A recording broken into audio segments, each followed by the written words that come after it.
issue 2, 2,389 pages, all classified. So this manual is interesting. I mean, you guys are probably interested in if you're interested in security, but it's interesting for another reason, because it shows that the corruption, the moral corruption inside the UK military is documented. This manual refers to investigative journalists about 13 times. What are the biggest threats? The biggest leaking threats? It's a type of security threat. That's what military security is really concerned about, is information being disclosed. Their biggest threat is not the Russians, it's not the Chinese, it's investigative journalists. And why are they concerned about it? Because it might embarrass the government, or might embarrass their departments.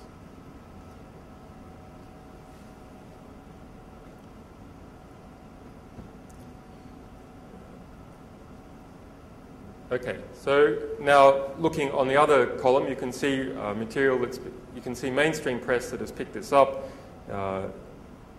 This was front page of the Telegraph earlier this week, a newspaper in the UK. MOD, how to stop leaks document is leaked.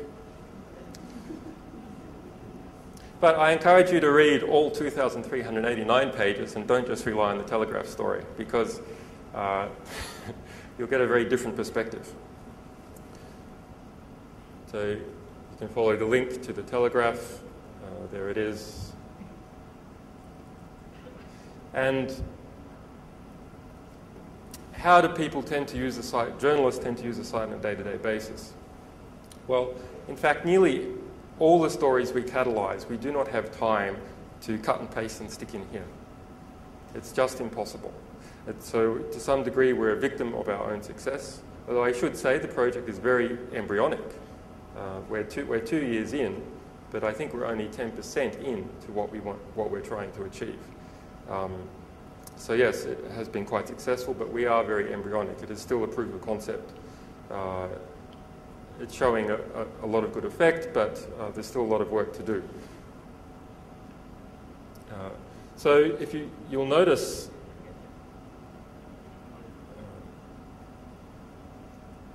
here, so catalyze reportage, you can have a look at news, blogs, and Twitter.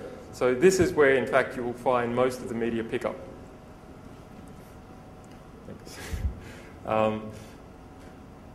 And this is from earlier today. You can see there tends to be something every few hours catalyzed in the mainstream press, based upon what we've released. This is blogs. This is the best blog search, by the way, is Ice Rocket. And this is Twitter. Often you'll see stuff here before you'll see it in the mainstream press, if people are just starting to work on it.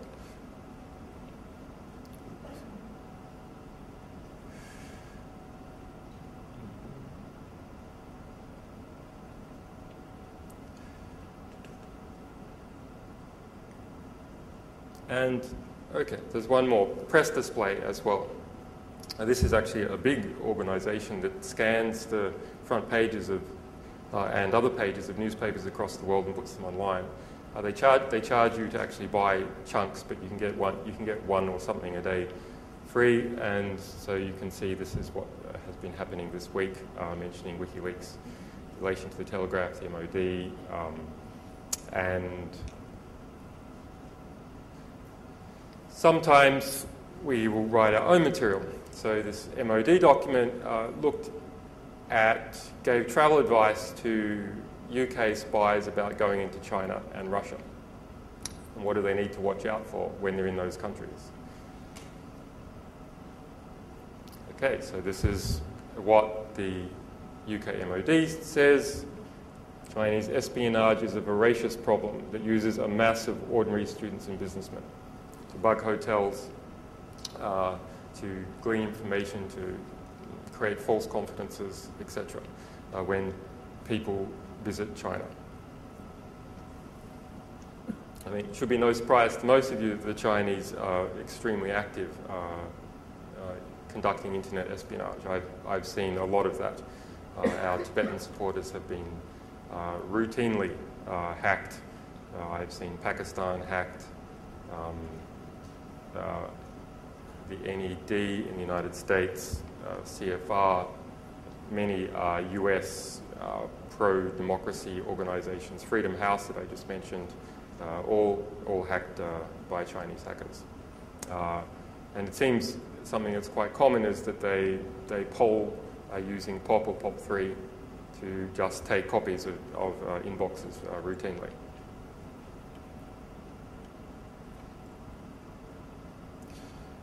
Okay, so how many people here are Malaysian? Yes. All right, another section that's not a complete waste. So I was in Malaysia 3 years ago, and everyone seemed really harried and no smile on people's faces, which is unusual for Asia. But now everyone's really happy. So, and yet they're complaining about the government more than ever. So I'm trying to correlate these two, and I think they are correlated. And that actually that there's a very interesting zeitgeist in Malaysia at the moment where people feel that there is an opportunity for political change. And the rise of publications like Malaysia Today and Malaysian Insider, I think, reflect part of that growing liberalisation and movement for change. And I think in Malaysia you're going to see something different to what you see to some other Asian countries. For instance, I don't think you could ever see Hack in the Box in Singapore. Malaysia has a mixture of different races and religions, and this is giving it a much more interesting and dynamic and diverse mix. So I don't think you'll see this awful cultural... is anyone here from Singapore? I don't think you'll see this awful cultural homogeneity and sterility that you see in Singapore, which would never give you a hack in the box. So I think this country is going to go good places. But we haven't had too many Malaysian leaks. We have had some. So I was wondering, well, how much stuff do we have on Malaysia, given that we haven't had too many Malaysian leaks? We've maybe had that are really direct, there weren't stuff that was censored, that was direct leaks. We've had stuff on the Sarawak power plants. But, you know, I was saying before, all the world is connected economically. No nation that engages in trade is an island. So what have we got in Malaysia from other countries?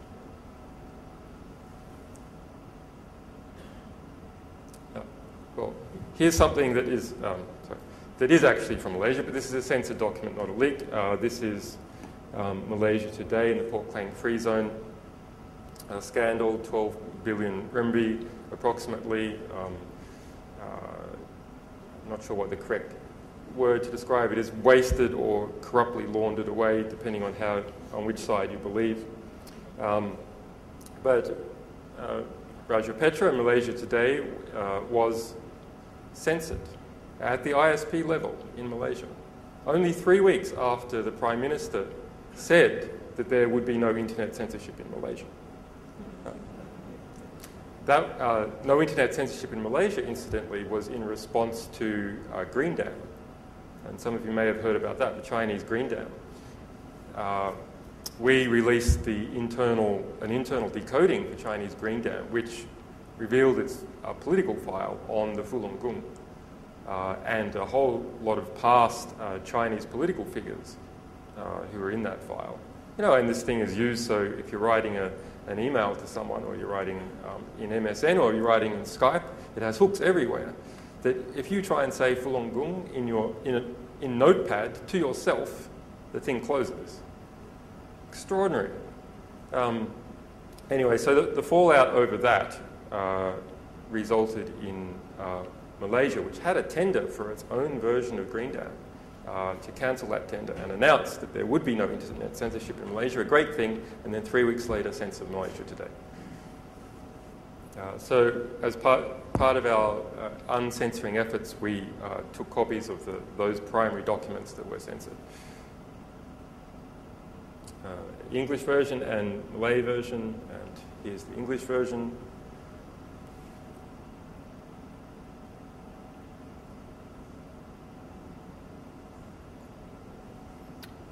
Damn, there's so many of these things.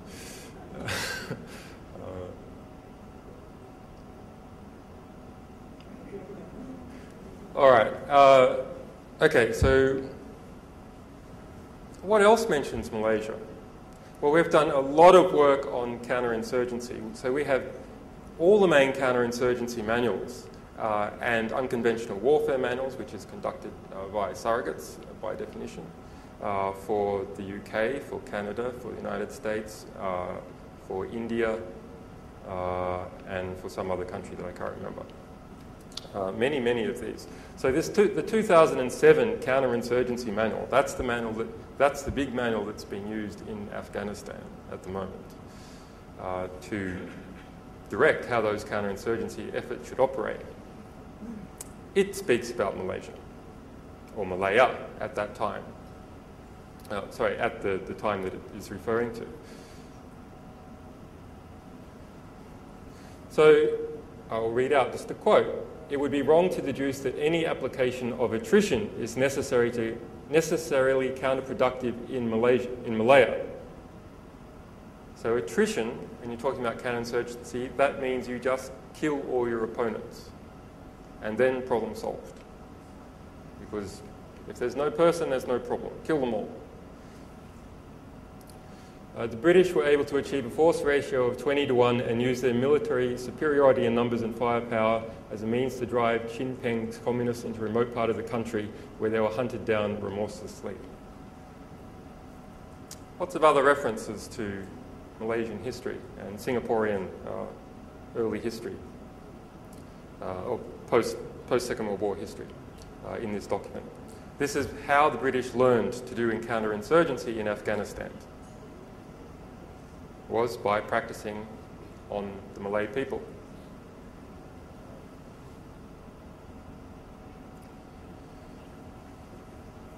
Okay, from the United States,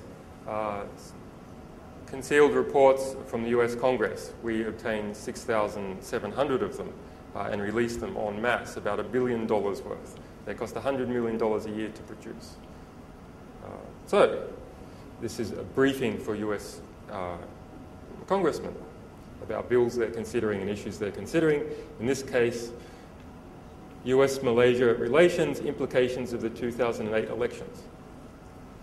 What the US thinks about how it's going to go, who they want to win, etc., etc. And that's what one of these documents look like. Our cover page. Another one from that same batch. Proposed US-Malaya Free Trade Agreement. Oh, very important for this country. Australia had a US trade agreement. Awful thing. Politicians in Australia were only concerned about coal and wheat and wool and beef. But of course, the US was concerned about intellectual property.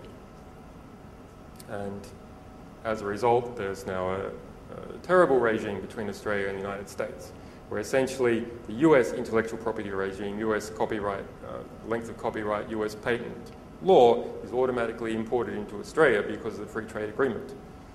And given that the US produces so much intellectual property in terms of drug patents and copyrights on books that are ancient now, there's a joke that the Copyright Act is always extended every time Mickey Mouse is about to pass out of copyright. And it's true. It's happened for the past 50 years.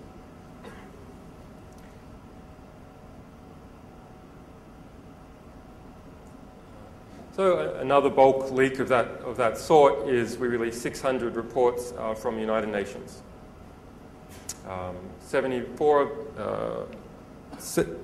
58 of those were marked strictly confidential. Those were investigations into corruption or crime committed by the United Nations, including United Nations peacekeepers. And then the other reports out of that 600 are audits of various kinds, including parts of the United Nations that have things to do with Malaysia.